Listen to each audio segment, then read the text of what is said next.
there, and welcome to our show, The Shit No One Tells You About Writing. I'm best-selling author Bianca Marais, and I'm joined by Cece Lira of Wendy Sherman Associates and Carly Waters of PS Literary. Hi everyone, welcome back to another author interview. Today's guest is Julia McKay, which is the pen name of Marissa Stapley, a New York Times best-selling author of numerous novels, including the Reese's Book Club pick Lucky, soon to be an Apple TV Plus limited series starring Anya Taylor-Joy. She has also co-written several best-selling holiday romances, including The Holiday Swap and 3 Holidays and a Wedding. She divides her time between city life in Toronto and lake life in Halliburton, where she writes about love, second chances, and the magic of the holidays. Welcome back to the show, Marissa. It's always so lovely having you. Thank you. I always love visiting. Yeah, we love having you back, so I get excited every time there's a new book. Right, so the book that we're discussing today is Christmas at the Ranch. For those of you watching on our YouTube channel, you will see the stunning cover. It just gives all the warm and cozy Christmas vibes. I'm going to read the flap copy so you have some context, and then we're going to dive straight in. With the holidays around the corner and her father recently imprisoned for financial fraud, disgraced journalist Emery Oakes doesn't know where to turn. She's only certain of one thing: she needs to get away. Fate takes the wheel, leaving her stranded in snowy Evergreen, the picturesque town where she spent her happiest Christmas as a teen, and chronicled every moment in her journal as she fell in love with handsome local Tate Wilder at his family's idyllic horse ranch, until it all went wrong. Emery isn't ready to face Tate, but Kismet and Christmas magic have other ideas. As the love they've denied for a decade rekindles, the betrayals that kept them apart resurface, and Emery's family scandal reaches the small town. Even still, Tate Wilder and his ranch feel more like home than anywhere ever has. Will Emery and Tate's alchemy fizzle, or will their Christmas wishes come true? Dun, dun, dun. Oh, look at the kitty. He always likes to be included.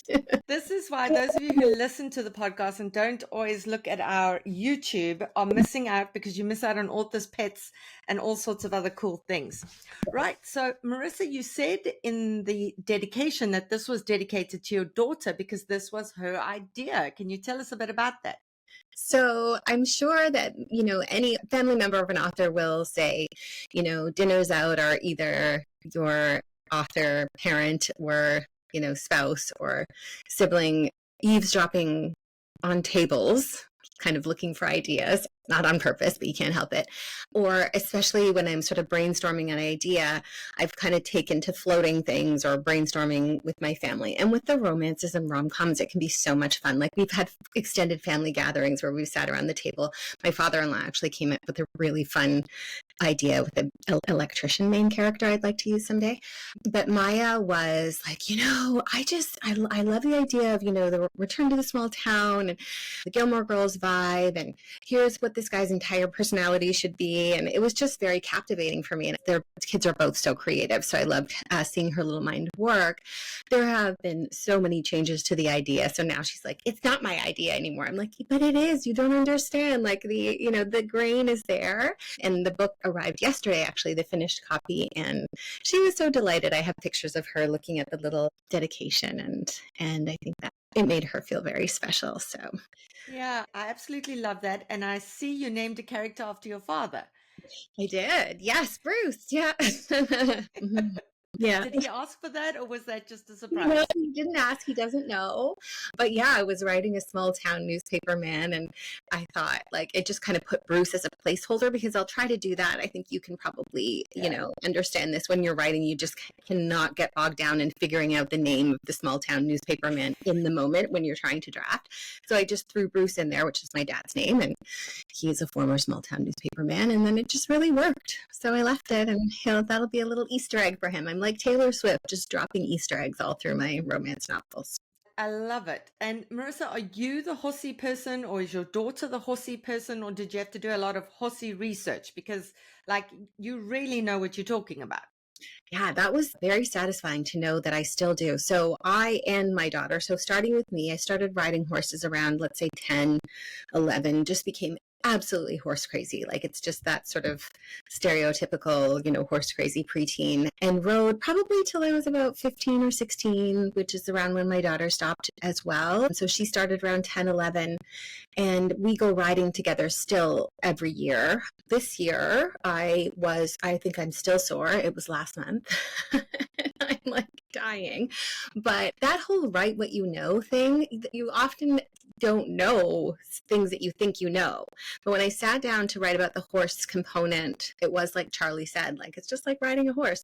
It is like, there's so much that I remembered. And even in copy edits, there would be a few, oh, is this that? And like, nope, the girth is on this side and this and that. So you do still remember all of that information. So it was a lot of fun. And I think anyone who is an equestrian or knows anything about horses will be very satisfied with this read, because they're not just thrown in there.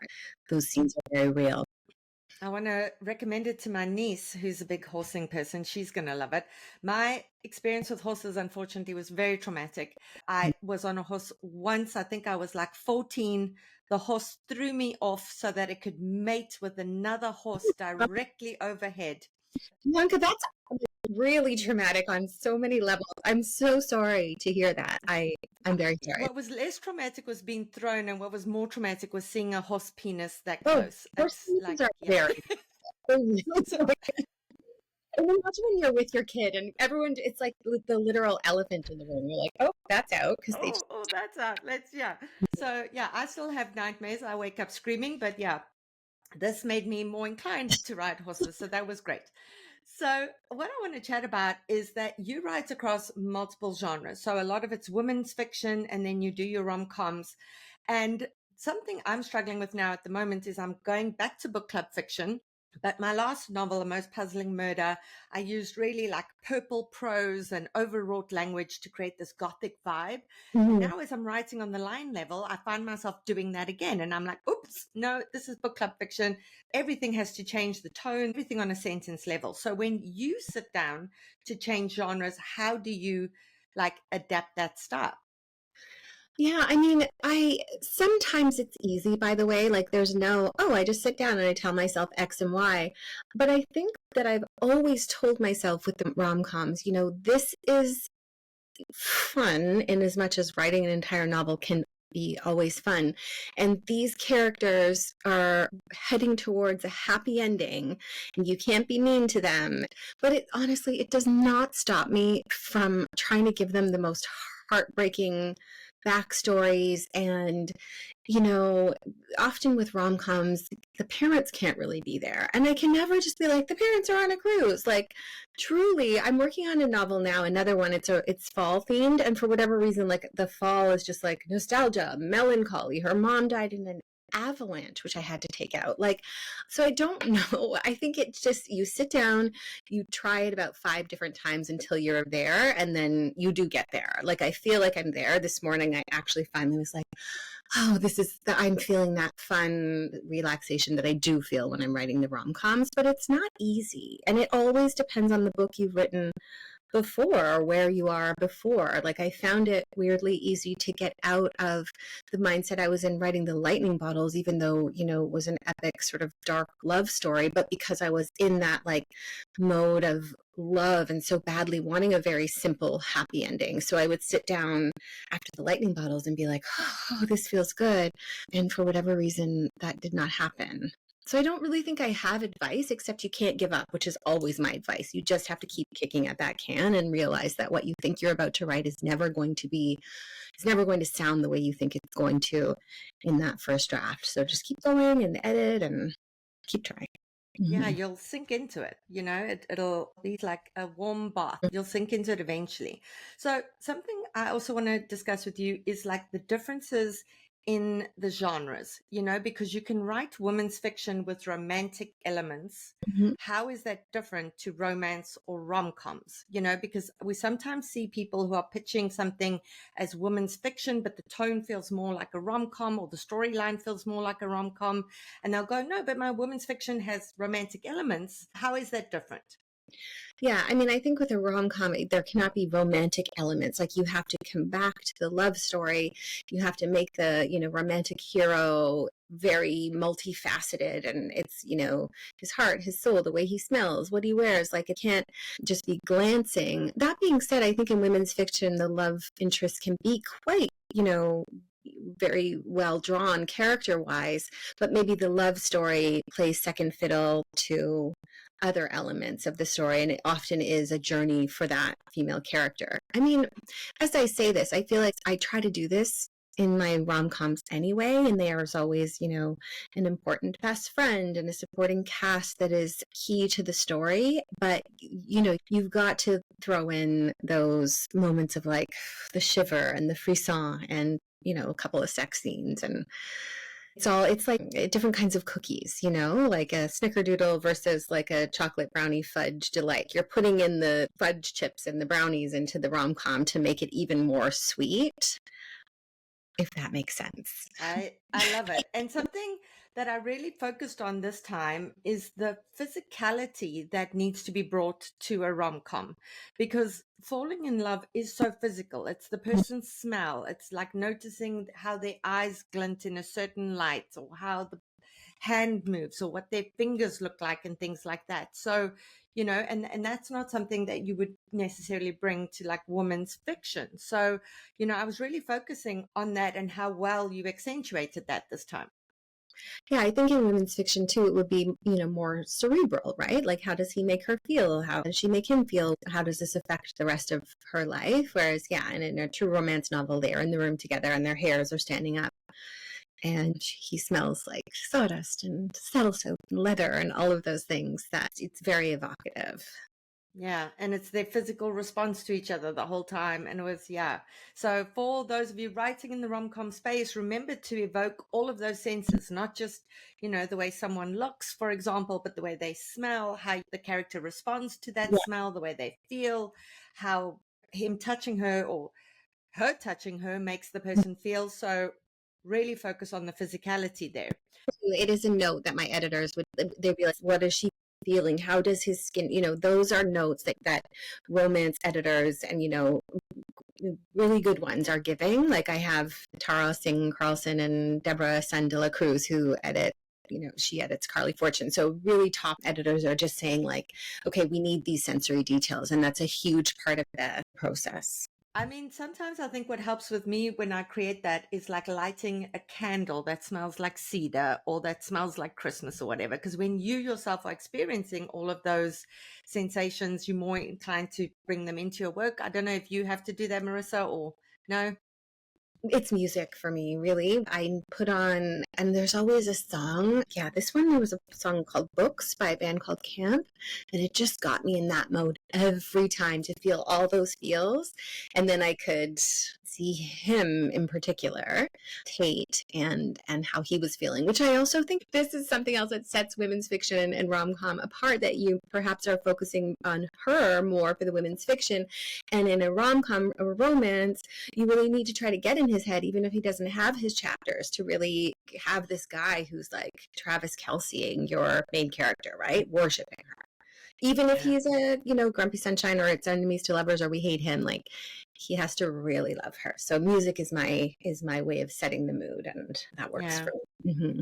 I love how every writer's got their own rituals. Like for me, it's candles. For you, it's music. For other people, it'll be whatever. And yeah, so for our listeners, find your rituals, man. And it makes it a lot easier.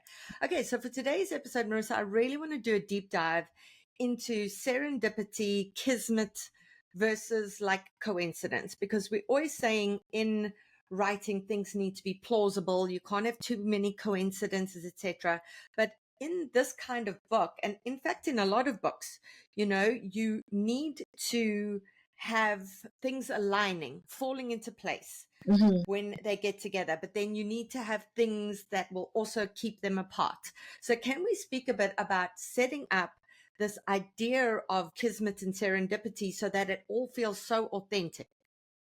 Yeah, and I love this question, and I think about this all the time, and I know I'm not alone because Carrie Clare, one of my favorite people and authors, recently texted me because we talk about it so much, and then posted that, like, you so often get like that Goodreads review where it's like, I didn't buy this coincidence, and she's like, I told myself that I wanted to meet Heather Marshall, who's a Canadian author, another one of my favorite people and authors, and she was like, I was camping in, I don't know, somewhere outside of London. And I wish I could remember the name of the bookstore because it would make this story better, but I'll come back to you with that. And she and her family decided to leave their campsite and go to a independent bookstore in the afternoon.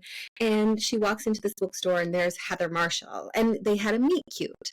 And, you know, the world sort of turns on these coincidences happening. Like, that is what it's all about. Like, if I hadn't worked at a certain office and had, you know, a certain friend, I would not have met my husband. My husband was living in Australia at the time and had this moment where he was about to sign a contract to, you know, stay there. Probably it would have been forever. And he was listening to a certain song and realized he couldn't do it, put his pen down and came and met me. You know, like, these things happen. And I've had in my life so many strange coincidences happen, and I don't always know what they mean. I don't know what the universe is trying to do or if the universe is trying to do anything, but I feel coincidences and weird kismet is very realistic.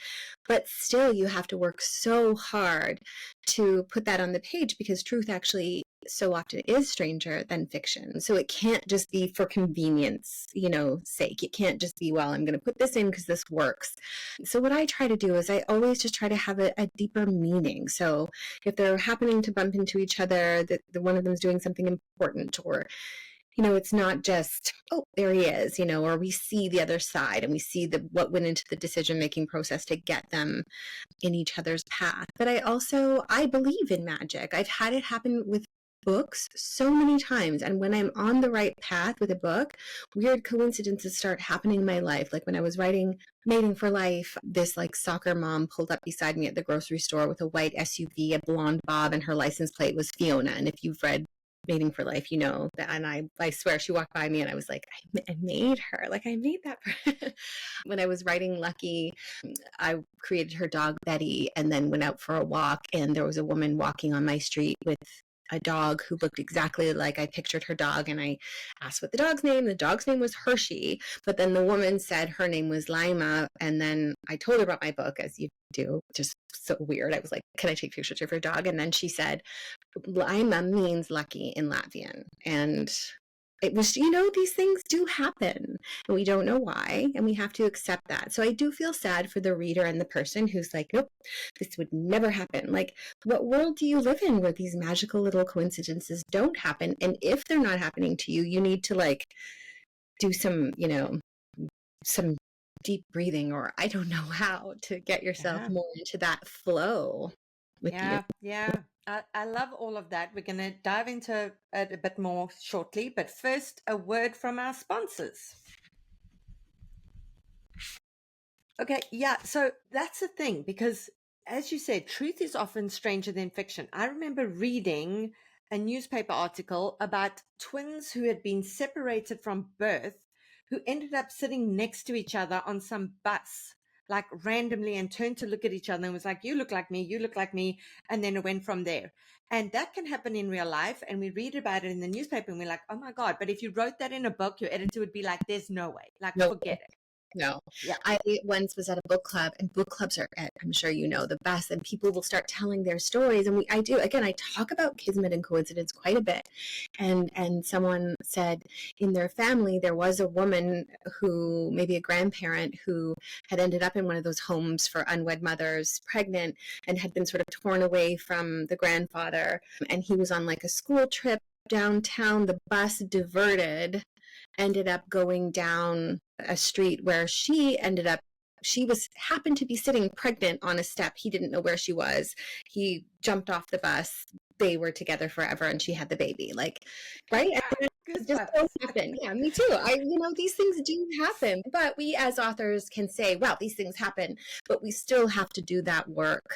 And I wonder too if the work is making the goosebumps. So if you're giving your reader goosebumps and they're really along for the ride and enjoying themselves, then they're able to go, okay, well, I'm going to allow this. And if it doesn't feel like enough work has gone into it, then they won't allow it. And also, you're always going to get the person who's like, nah, I don't buy that. And that's just the way it is. Yeah, but like with this, there was never a point at which I needed to suspend disbelief, because what you do so well is you have the dominoes tipping, right? So her father is arrested. She wants to get the hell out of the city. She's freaking out. She just happens to drive. And it makes sense that subconsciously she's going to head towards a place where she was last happy.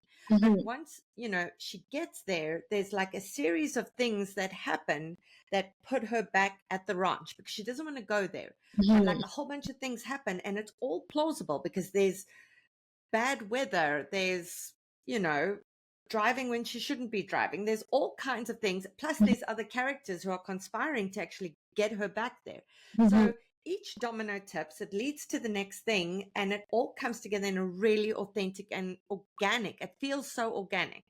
I appreciate that. Yeah. And really, a lot of that stuff is realistic. Like I don't know if it's a spoiler, the thing that she runs into on the road, that happens. I haven't, we all are like terrified of, I'll just say there's a moose, and that would happen, right? Like if you're driving in the dark around Halliburton, chances are something will happen that will get you to have to go back to your town. So yeah, but I think that's fun too. I mean, I love watching little coincidences and things come together. And when you see, that something is inevitable, but just to kind of watch it, as you said, the dominoes falling is a lot of fun for me. And I do think it takes practice as well.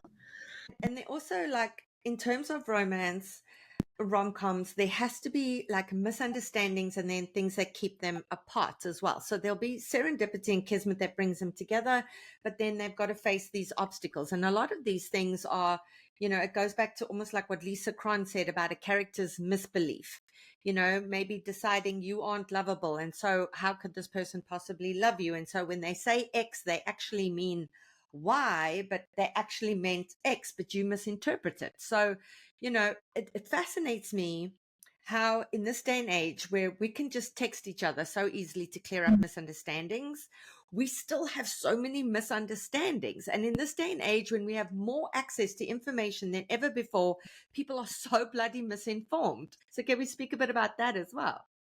Yeah, I mean, you learn a lot about your readers as a rom-com and romance writer because they're very, very clear with you and each other in discussions you are privy to online generally about what they do not like. So I know now, rom-com and romance readers generally really effing hate the misunderstanding and the, miscommunication trope. And it's so frustrating to them. And they'll often be like, why didn't they just talk to each other? Why didn't, she could just say it. And I get that. I feel the same sort of frustration. And sometimes when you paint yourself into a corner with a plot too, and you're like, oh, there's so much miscommunication. But I also then look around at the world and I'm like, oh, really? Like, I should just, go downstairs right now and just tell my husband exactly how I feel about that thing we had a misunderstanding about. And he'll be like, oh, well, all you had to do was just explain it to me and everything would be fine, right? Like, that's not really how it works. And some people are very communicative, and I am. I don't tend to leave a lot of things unsaid, but I know a lot of people who do, and it becomes, it crystallizes inside. And my daughter, just for grade 12 English, read that Missed Connection short story that I think every student has to read, and look that up. And it's about like, it's a metaphor really, like a man sees a woman on a bus and he doesn't get the courage to speak to her and sits there for 60 years, and at the end of 60 years she gets up and gets off the bus. And that, like, a rom-com reader would be like, what the, but this is so It's realistic. We but do it is. that. People do, and you get scared and you think you're unlovable and you can't just be like, I love you, or this is what this Yeah, thing I'm because that afraid means making of. yourself vulnerable. And if you say that to someone and they're like, well, thank you very much, that's Right. great, and then you're like, oh, I want to die. I've just declared my love to somebody. So Yeah. to me, that makes complete sense. But again, it has to be tied to that character's misbelief. It's got to be tied to their personal wounds, right? It can't just be a miscommunication for the sake of it. It has to authentically make sense. I know, and it's so true. So you've got to do a lot of work to sort of break these rules or make it satisfying for your reader. And you've got to just build believable characters who have their flaws and are on a journey. We have to remember that too, because it can be easy, especially when you're trying to build this lovely, cozy rom-com world, to have these perfect, wonderful characters. But every character has to be on a journey. They have to change in some way throughout the course of the book. So what is it? Is it that they're too afraid? They believe themselves to be unlovable?